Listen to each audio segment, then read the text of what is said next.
Hello there, I welcome you all in today's lecture. आज हम लोग बात करने वाले हैं हमारे फोर्थ स्कूल ऑफ जूरिस्प्रूडेंस की, that is historical school.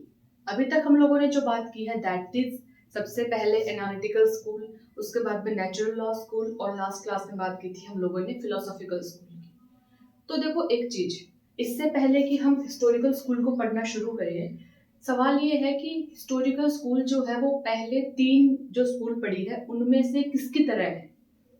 Natural law school क्या बोलता है कि जो भगवान भगवान का इंट्यूशन है या फिर जो भगवान ने हमको दे के भेजा है कॉन्शियस ब्रेन, ठीक है, हमारा जो प्योर थॉट है, हमारा जो अंतर ज्ञान है वो क्या बन जाएगा, लॉ बन जाएगा। इसी बात का अगर एक्सटेंशन का फॉर्म माने तो क्या होगा, फिलोसॉफिकल स्कूल होगा। जबकि जो एनालिटिकल स्कूल है वो क्या बोलता है कि there is nothing like natural law. किसने बोला है?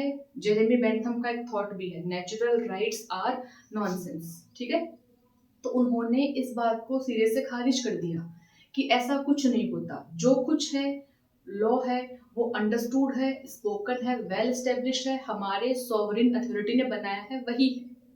ठीक है, तो जो हिस्टोरिकल स्कूल है, कनेक्ट करने के लिए बता रही हूँ, is like analytical school, first of all. Second, हम लोग बात करें हिस्टोरिकल स्कूल किन चीजों को डिनाई करता है। सिंपली जिन चीजों को एनालिटिकल स्कूल डिनाई करता है, जैसे कि एक टर्म था ए प्रायोरिटी नॉलेज, मैंने आपको बताया भी था। So if you watch that video, do let me know in the comment section what is the meaning of the term A priority knowledge. Okay, फिर क्या बोला है कि गॉड ने कुछ लॉज बनाए हैं, हम नहीं मानते। लॉज केवल वो होंगे जो सॉवरेन ने बनाए हैं, जिनके साथ में पेनल्टी है, फाइन है या पनिशमेंट है, दैट्स इट। तो उन्हीं बातों पे ये भी बिलीव करता है। ठीक है, लेकिन लेकिन कुछ ना कुछ तो अंतर होगा ना, तभी तो अलग अलग है। तो बेटा अंतर ये है कि जो एनालिटिकल स्कूल है वो बात करता है प्योर एनालिसिस की, या फिर जो प्रेजेंट में चल रहा है कि हमारा एक सुप्रीम अथॉरिटी है, उसने लॉ बनाया, हम उसको मान रहे हैं, दैट्स इट। हिस्टोरिकल स्कूल जो है वो उस सॉवरेन पावर के आने का, उस सॉवरेन ने जो लॉ बनाया है उस लॉ के बनने की पीछे की प्रोसेस की बात करता है। ठीक है, as we can understood by the word history itself. Okay, देखिए, लॉ इज डायनामिक। लॉ जो है वो हमेशा बदलते रहता है। आज का जो हमारा लॉ है वो लॉ 200 साल पहले की हमारे अथॉरिटीज से इन्फ्लुएंस है। जैसे कि मैं बात करूं, इंडिया की बात करें तो कॉमन लॉ। ठीक है, तो जो लॉ है वो देश काल और वहां के लोग, वहां का सरकमस्टेंस, सबके हिसाब से होता है। ठीक है, दूसरा, लॉ हैज अ हिस्ट्री। जो लॉ आज बना है वो ऐसा ही नहीं है कि हमने सोचा और लॉ बना दिया, नहीं, वो लॉ एक बहुत लंबी प्रोसेस से निकलने के बाद में बनता है। ठीक है, दैट वी ऑल नो। इसमें हम लोग बात करने वाले हैं कुछ बहुत ही इंपॉर्टेंट जूरिस्ट की, बहुत इंपॉर्टेंट जूरिस्ट की। ठीक है, जूरिस्ट की पॉइंट ऑफ व्यू से बात करें, this is one of the important school. सबसे पहले हम लोग बात करेंगे मॉन्टेस्क्यू। मॉन्टेस्क्यू का आप लोगों ने नाम बहुत सुना होगा, हिस्ट्री में भी सुना होगा। ठीक है, इनकी एक बुक है द स्पिरिट दे लुइस, something in French, spirit of laws. Law की बात करते हैं, क्या बोला कि देखो लॉ ऐसा होना चाहिए जो कि वहाँ का समय, वहाँ का स्थान, वहाँ की परिस्थिति, वहाँ के लोग, वहाँ का क्लाइमेट और यहाँ तक उस देश की गवर्नमेंट, ये सब उस लॉ से क्या हो, उससे कोऑर्डिनेट कर पाए। यानी कि जो लॉ है वो किसी भी चीज के अगेंस्ट जाके नहीं बन सकता। ठीक है, जैसे कि हमारा आज का जो टाइम चल रहा है, 21 सेंचुरी चल रही है, हम अगर लॉ बनाए 19 के अकॉर्डिंग तो वो क्या सही होगा? वो सही नहीं होगा। Law should be in accordance with all these factors. ठीक है, उन्होंने सिंपली ये बात बोली। अगर हम इनको याद रखना चाहें तो इसमें एक टर्म और है कि सबसे पहले जो लीगल हिस्ट्री वर्ड है या फिर लॉ की एक हिस्टोरिकल अप्रोच भी होती है, ये बात बताई थी किसने? मॉन्टेस्क्यू ने। इसका मतलब ये नहीं है कि हिस्टोरिकल स्कूल के फादर मॉन्टेस्क्यू है, नो। इन्होंने केवल हिस्टोरिकल स्कूल वर्ड इंट्रोड्यूस किया था। हिस्टोरिकल स्कूल के फादर या फाउंडर हम लोग बोलते हैं सेविग्नी को। ओके, सेकंड जो है वो है सेविग्नी। सेविग्नी जो है वो एक जर्मन जूरिस्ट है। सेविग्नी का फंडा बहुत सिंपल था। सेविग्नी ने ये बोला कि जर्मनी में मैं चाहता हूँ कि एक यूनिफॉर्म सिविल लॉ आए। ठीक है, चाहे वो जर्मनी का कोई भी स्टेट है, कोई भी डिस्ट्रिक्ट है, सब में सेम लॉ फॉलो किया जाना चाहिए। लेकिन मैं नहीं चाहता कि जो लॉ है वो कोडिफाइड हो। कितनी कॉन्ट्राडिक्टरी बात है ना ये, कि आप चाहते हो कि सेम लॉ आए और आप चाहते हो कि वो कोडिफाइड ना हो। कोई बात नहीं, लेकिन इन्होंने क्या बोला कि मुझे पता है कि वो सिविल लॉ जो चाहता हूँ मैं, यूनिफॉर्म लॉ चाहता हूँ, वो कहाँ से आएगा, वो आएगा वॉल्किस्ट। अब जो वॉल्किस्ट है ये शायद कोई जर्मन का वर्ड है। इसका मतलब होता है कि जो लोगों के अंदर की चेतना है, अगेन यानी कि इनर कॉन्शियस। इनके अनुसार जितने भी लोग होते हैं उन सब में कुछ ना कुछ इनर कॉन्शियस होता है। मैं चाहता हूँ कि ये सही है या मैं जानता हूँ कि ये गलत है, ठीक है। तो उसी लोक चेतना के बेस पे हम लोग क्या बनाएंगे, एक यूनिफॉर्म सिविल लॉ बनाएंगे और वो ही हम पूरी जर्मनी में लागू करेंगे, उसको कोडिफाइड नहीं करेंगे। ये बात इन्होंने बोल दी। लेकिन सेविग्नी अपनी ही बात में कहाँ फंसे, जहाँ पे इन्होंने फ्रेंच और जो रोमन लॉ है वो पढ़ा, कोडिफाइड था और उससे इन्फ्लुएंस भी हो गए। अगेन आप चाहते हो कि कोडिफाइड लॉ खराब है या फिर जर्मनी में नहीं आना चाहिए, लेकिन फिर भी आप कोडिफाइड लॉ का क्या कर रहे हो, फेवर कर रहे हो, ठीक है। Despite of all this fact, सेविग्नी बहुत इंपॉर्टेंट है, ठीक है। वॉल्किस थ्योरी, इस बार जो जून का एग्जाम था, यूजीसी नेट का लॉ पेपर था, मैंने भी दिया था, उसमें सवाल यहाँ से आया था कि जो सेविग्नी की वॉल्किस थ्योरी है इसके कौन से फैक्टर है, ठीक है। अपनी जो क्लास का पर्पस होता है दैट इज कि आपको एक पेज में सारे नोट्स की समरी मिल जाए। आज का जो है वो हिस्टोरिकल स्कूल आपको पूरी एक पेज में वेल ड्राफ्टेड मिल जाए, ठीक है। थ्योरीज की बात करें, there are so many books written on the same, आपको मिल जाएगी। वॉल्किस थ्योरी के जो 4 से 5 एलिमेंट्स है, 4-5 भी नहीं, शायद 2 या 3 ही है, वो आपको इजीली मिल जाएंगे, सवाल वहीं से बनाना, ठीक है। सेविग्नी की ही बातों को, सेविग्नी की बातों को किसने वो किया, समर्थन किया, पुष्टा ने।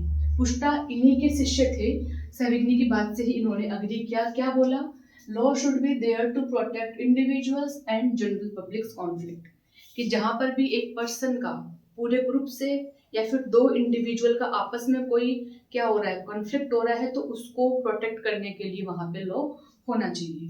जूलियस स्टोन का नाम सुना आपने बहुत बार, इन्होंने भी क्या बोला कि लॉ इसलिए भी इम्पोर्टेंट है कि हमारे आसपास में बहुत सारे बुरे कस्टम्स हैं, उनको दूर किया जा सके। जैसे सेविग्नी वाली बात में हम लोग बोल सकते हैं कि स्टोन ने सेविग्नी का क्या किया, क्रिटिकल एनालिसिस किया। सेविग्नी ने ये बोला है कि जो लॉ है वो कस्टम से इंस्पायर होना चाहिए, ठीक है। कोडिफाइड तो नहीं करना है, तो कस्टम ही रहेगा फिर वो, ठीक है। लेकिन इन्होंने क्या बोला कि भाई साहब कस्टम तो खराब भी होते हैं, सारे कस्टम बढ़िया नहीं होते, कुछ कस्टम जो खराब है लॉ होना चाहिए ताकि उन खराब कस्टम्स को क्या किया जाए, हटाया जा सके। जैसे कि इंडिया में सती प्रथा का सिस्टम, इसका मतलब कि अगर हस्बैंड मर गया तो वाइफ को भी जला के मार दो, ऐसा थोड़ी होता है, ठीक है। कस्टम थी बट खराब कस्टम थी, उसको अबोलिश करना बनता था, ठीक है। और जो लास्ट इसमें सर हेनरी मैन जो है, इन्होंने बताया कि देखिए मैं ये मानता हूँ कि जो लॉ है वो समाज, देश, काल, सर्कमस्टेंस के हिसाब से होना चाहिए, लेकिन लॉ का डेवलपमेंट अपने आप में एक प्रोसेस है। हेनरी मैन ने बताया कि जो लॉ का डेवलपमेंट है वो 4 स्टेप्स में होता है। सबसे पहले कोई भी गॉड लॉ है, डिवाइन लॉ है, या फिर कोई भी सॉवरेन ने जो लॉ बनाया है वो रहेगा। उसके बाद में जो सॉवरेन का लॉ बना दिया, वो जो लॉ है उसको कुछ पीपल क्या करेंगे, इम्प्लीमेंट करेंगे। जैसे मैंने बताया कि सॉरी उसके बाद में क्या होगा, जो सॉवरेन का लॉ है उसको कुछ समय बाद में वो कस्टम बन जाएगा। जैसे मैंने ये बोला कि हमारे यहाँ पे कस्टम है कि जो फैमिली में मैन पर्सन होगा या फिर फैमिली में जो कर्ता होगी वो औरतें होंगी। ये मैंने एक, जैसे मान लो मैं एक शासक हूँ, मेरी बहुत बड़ी प्रजा है और मैंने ये बोल दिया कि हम अब से हमारे यहाँ फैमिली में कर्ता औरतें होंगी, तो मैंने जो बात बोली है वो क्या है, सुप्रीम लॉ है। उस बात को कुछ समय बाद में लोग कस्टम मानने लग जाएंगे, ठीक है, कि इस फैमिली में अगर कोई जेंट्स करता है तो क्यों है, औरत होनी चाहिए, ऐसा हमारा लॉ है, ठीक है, कस्टम बन गया। फिर वही कस्टम से क्या बन जाएगा आगे, मान लो कोई फैमिली में अगर किसी आदमी को कर्ता बना दिया, तो जो जो गवर्नमेंट ऑफिशियल्स है वो क्या करेंगे, उस चीज का अपोज करेंगे कि मालूम नहीं है क्या आपको, डिवाइन लॉ क्या है, कस्टम क्या है, कर्ता हमेशा औरतें रहेंगी, औरत को बनाओ, ठीक है। और बाद में वही चीज आगे जाके कोडिफाइड लॉ का आकार धारण कर लेगी, समझ में आई। यानी सबसे पहले डिवाइन लॉ आएगा, उसके बाद में सुप्रीम लॉ आएगा, उसी में सुप्रीम लॉ आएगा, वही आगे जाके क्या बन जाएगा, कस्टम बन जाएगा, उसी को लोग इम्प्लीमेंट करवाएंगे और लास्ट में कोडिफिकेशन वहीं से होता है। ओके, यानी कस्टम ही बाद में प्योरीफाई फॉर्म लेकर के क्या बन जाता है, कोडिफाइड स्टैट्यू बन जाता है। ऐसा बोला हेनरी मैन ने। हेनरी मैन ने आगे बोला है कि ऐसा नहीं है कि जो कोडिफाइड लॉ है वो लास्ट स्टेज है, मेरे हिसाब से इतना है, लेकिन कोडिफाइड लॉ के बाद में भी आगे कोई स्टेप आ सकती है। जैसे कि हम लोग आज पढ़ते हैं अमेंडमेंट्स, ठीक है, संशोधन होते हैं ना। इसका मतलब क्या है कि अगर 4 स्टेप के बाद में भी हम लोग आगे के स्टेप्स फॉलो कर रहे हैं, इसका मतलब है कि वो जो समाज है वो है प्रोग्रेसिव सोसाइटी, ठीक है, हेनरी मैन के अनुसार। बात करें हिस्टोरिकल स्कूल के ओवरव्यू की, सबसे पहले मॉन्टेस्क्यू जिन्होंने इसको जो हिस्ट्री ऑफ लॉ है इस वर्ड को इंट्रोड्यूस किया था। सेविग्नी को बोलते हैं हम लोग फाउंडर ऑफ हिस्टोरिकल स्कूल। इनकी जो थ्योरी है दैट इज वॉल्टिस थ्योरी, जर्मनी के थे। जर्मनी में कस्टम्स को लागू करने में बिलीव करते थे और जो कोडिफिकेशन है उसका इन्होंने अपोज, लेकिन ये कोडिफिकेशन से इन्फ्लुएंस भी हो गए। कोडिफिकेशन कहाँ का, जो कि अदर यूरोपियन कंट्रीज है वहां के लॉज का। स्टोन ने इसी बात का फायदा उठा के इनका क्रिटिकल एनालिसिस किया, क्या बोलते हुए कि बुरी कस्टम्स उनका क्या करना है, अच्छी कस्टम्स मान लेंगे, बुरी वाली कहाँ जाएंगी। पुष्टा जो थे सेविग्नी के स्टूडेंट थे और सेविग्नी के प्रमोटर भी इनको अपन बोल सकते हैं। लास्ट हेनरी मैन, इन्होंने क्या बोला कि समाज जो है वो होता है स्टेटिक। 4 आपने स्टेजेस फॉलो की, उसके बाद में कुछ समाज तो ठहर जाएगा और कुछ समाज कंटिन्यूसली आगे बढ़ता जाएगा। जो आगे बढ़ गया वो प्रोग्रेसिव है, जो रुक गया वो स्टेटिक है, बढ़िया वो है जो प्रोग्रेसिव है। क्योंकि लो हमेशा समय, काल, देश, परिस्थिति, लोगों के अनुसार, यहाँ तक कि क्लाइमेट के अनुसार, ज्योग्राफी के अनुसार होता है। Okay, this is all for today. जो याद रखने वाली बात है वो क्या है, सेविग्नी फाउंडर, थ्योरी का नाम, ठीक है, कहाँ के थे, किसको प्रमोट किया, हेनरी मैन, 4 स्टेज, कौन सी स्टेज क्या बोलती है, ठीक है, मॉन्टेस्क्यू का कितना सिग्निफिकेंस है, पुष्टा ने किसको प्रमोट किया और जूलियस स्टोन ने किसको क्रिटिसाइज किया। That's all. I just hope कि जो मेरा तरीका बढ़ाने का है वो आपको सच में हेल्प कर रहा है। And if you are really watching this video, do make sure to like and comment.